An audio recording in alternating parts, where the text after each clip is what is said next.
Geopolitics अब बदल रही है। अब महाशक्तियां युद्ध का ऐलान नहीं करती, वो आधी रात को किसी देश में घुसकर सीधा वहां के लीडर को अरेस्ट करती है।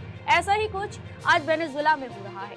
दुनिया को जो कहानी सुनाई गई उसमें मडूरो एक क्रिमिनल है और यह एक ड्रग्स के खिलाफ अभियान यानी ऑपरेशन नदन स्पीयर है।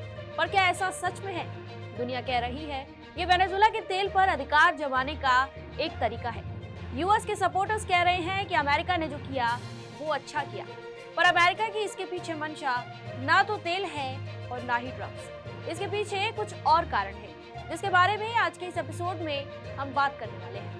नमस्कार, आप देख रहे हैं पॉलिटिकल पंचायत का खास शो दुनिया की पंचायत। मैं हूं आपके साथ श्वेता चौहान। अब फिर से लौटते हैं अमेरिका की वेनेजुएला पर कब्जे को लेकर। अमेरिका ने कहा कि वेनेजुएला में उसने नार्को टेररिज्म नशे को रोकने के लिए यह हमला किया है। डोनाल्ड ट्रंप इस पर कहते हैं कि वेनेजुएला पर अमेरिका का कब्जा है। ट्रंप ने आगे कहा कि जब तक वहां हालात ठीक नहीं हो जाते वेनेजुएला को अमेरिका ही चलाएगा। ट्रंप किन हालातों की बात कर रहे हैं इस बारे में खुलकर कुछ भी नहीं बताया गया है। वहीं जब वेनेजुएला के राष्ट्रपति यानी निकोलस मडूरो की अमेरिकी अदालत में पेशी हुई तो उन्होंने स्पेनिश में कहा कि जी हाँ, मैं निकोलस मडूरो हूँ, मैं वेनेजुएला गणराज्य का राष्ट्रपति हूँ और 3 जनवरी से यहाँ अगवा होकर रखा गया हूँ। मुझे वेनेजुएला में काराकास से मेरे घर से पकड़ा गया है। सोशल मीडिया पर इस बारे में जो चर्चा हो रही है उसे इस अमेरिका के वेनेजुएला की तेल पर कंट्रोल करने वाली चाल बताया जा रहा है। ऐसा इसलिए क्योंकि वेनेजुएला के पास आधिकारिक तौर पर दुनिया का सबसे बड़ा तेल भंडार है। गौर करें तो इन दोनों ही बातों में हल्की फुल्की सच्चाई है, क्योंकि अमेरिका ने इस अभियान को केवल तेल के लिए नहीं चलाया और न पूरी तरह से ये एंटी ड्रग मिशन है। क्योंकि अगर हम पीछे मुड़कर देखें तो हम पाते हैं कि इतिहास में अमेरिका ये दादागिरी कई बार कर चुका है। ऐसा ही कुछ उसने इराक में किया था, जब इराक अपने तेल को डॉलर में न बेचकर यूरो में बेचने लगा। उस वक्त यूरो डॉलर के मुकाबले मजबूत होने लगा और इससे अमेरिका की शक्ति कम होने लगी। इसी वजह से इराक के सद्दाम हुसैन का भी यही हल शुरू हुआ था। इसी वजह से इराक में ऑपरेशन इराकी फ्रीडम के तहत आक्रमण किया गया और सद्दाम हुसैन को सत्ता से हटा दिया गया। सद्दाम हुसैन को फांसी दी गई और फिर से तेल डॉलर में बेचा जाने लगा। ठीक ऐसी ही कहानी लीबिया की भी है।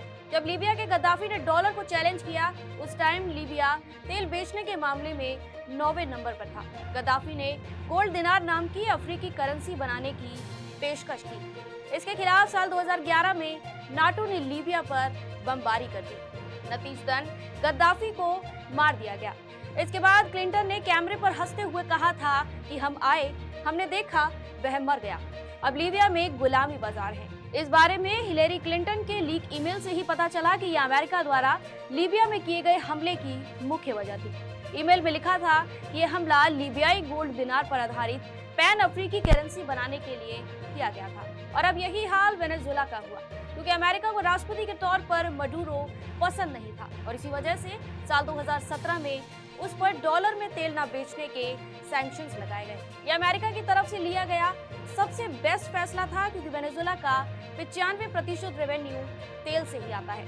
इससे वेनेजुएला ने तेल चीन की करेंसी युआन और यूरो में बेचना शुरू कर दिया।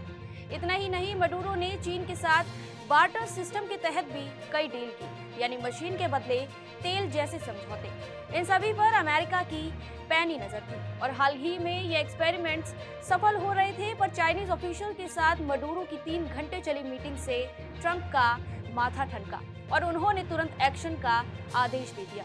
जॉइंट चीफ ऑफ स्टाफ के अध्यक्ष जनरल डैन केन के अनुसार ऑपरेशन एब्सोल्यूट रिजॉल्व के नाम से जाने जाने वाला यह मिशन 2 जनवरी की सबसे अंधेरी रात के दौरान अंजाम दिया गया और ऑपरेशन के दौरान काराकास शहर की बिजली तक बंद कर दी गई। अमेरिका के इस एक्शन की पूरी दुनिया में आलोचना हो रही है। खासकर रूस और चीन ने इसे अमेरिका की जोर जबरदस्ती के रूप में देखा है। रूस के विदेश मंत्रालय ने मडूरो और उनकी पत्नी को रिहा करने की अपील करते हुए कहा कि अमेरिका को अपने फैसले पर फिर से सोचना चाहिए। रूस का कहना है कि दोनों देश के बीच सभी विवादों का हल बातचीत से निकाला जा सकता है। वहीं चीन ने अमेरिका के इस कदम को तानाशाही करार दिया है।